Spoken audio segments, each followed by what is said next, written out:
الحمدللہ وکفا والصلاة والسلام علی سید الرسل و خاتم الانبیاء اما بعد۔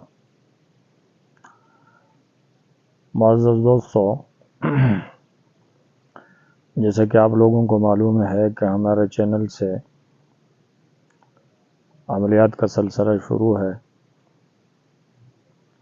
اور مختلف بیماریوں کے لیے بہترین ویڈیو اپلوڈ ہو چکی ہے۔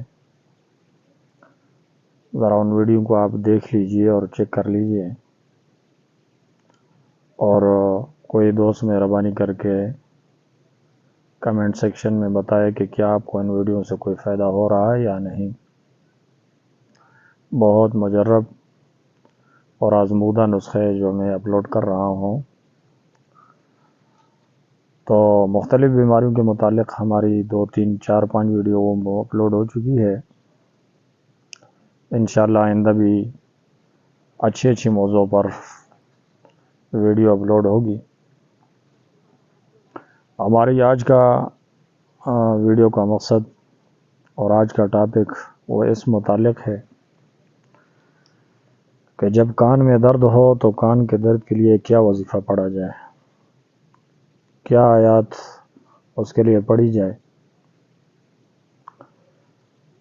مختلف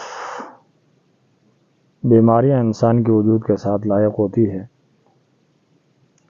کبھی کان میں درد، کبھی آنکھ میں درد، کبھی جسم کے اور اعضاء پر، جوڑوں پر درد۔ انشاءاللہ ہر مرض کے متعلق مختلف ویڈیو وہ اپلوڈ ہوگی۔ سب دوستوں سے درخواست ہے کہ جو نئے آنے والے دوست ہیں، جو ہمارے ویڈیو کو دیکھتے ہیں، ان کو چاہیے کہ ہمارے اس چینل کو سبسکرائب کریں اور اس کی لنک باقیہ دوستوں کے ساتھ بھی شیئر کریں تاکہ زیادہ سے زیادہ مسلمان بھائیوں کو فائدہ ہو۔ تو معزز دوستو، آج کی جو ویڈیو ہے آتے ہیں اس کی طرف۔ جس انسان کے کان میں درد ہو، چاہے وہ بچہ ہو، چاہے وہ بڑا ہو، چاہے عورت ہو، جو بھی کسی کے کان میں درد ہو اور درد کی وہ تکلیف جو محسوس کر رہا ہو، تو اس کے لیے ایک بہترین اور مختصر سا وظیفہ ہے جو میں آپ کو بتا رہا ہوں۔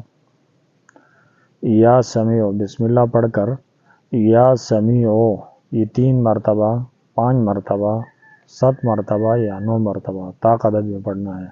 یا سمیع 3 5 یا 7 یا 9 مرتبہ پڑھ کر روئی پر دم کر کے اس کو کان میں رکھنا ہے۔ روئی جس کو پشتو میں ہم مالوچ کہتے ہیں، اس مالوچ پر دم کر کے وہ اپنے کان میں رکھنی ہے وہ روئی۔ انشاءاللہ العظیم کان کے درد سے افاقہ ہوگا اور کان کا درد جو ہے وہ چلا جائے گا۔ تو یہ آج کی تھی ویڈیو کہ کان کے درد کے لیے ہم نے آپ کو یہ مختصر سا وظیفہ بتایا، یا سمیع، اس کو 5 مرتبہ، 7 مرتبہ یا 9 مرتبہ پڑھ کر روئی پر دم کر کے اپنے کان میں رکھیں، انشاءاللہ کان کا درد ختم ہوگا۔ امید ہے کہ بھائیوں کو ہمارا ویڈیو پسند آئی ہوگی۔ چینل کو سبسکرائب کرنا نہ بھولیے اور اپنے دوستوں کے ساتھ ضرور شیئر کیجیے گا۔